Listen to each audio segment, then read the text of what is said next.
certainly cases where negative rights can outride positive rights. Seems like a contradiction, but that's not necessarily indicative to this case. So let's move on.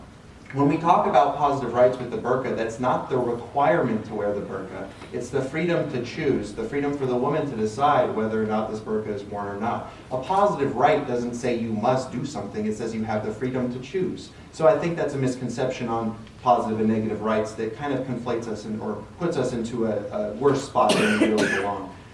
So that said, I'll pass it on.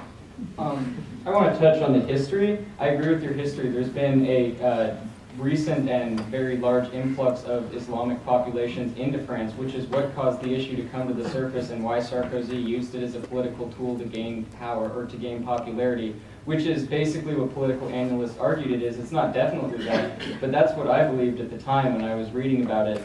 And I think this is important to note because the fact that more people of a certain race are moving into your land does not make it more right to ban something. In fact, it actually is a demonstration perhaps of a little bit of xenophobia, you could argue, and I think that's something that's unethical in itself.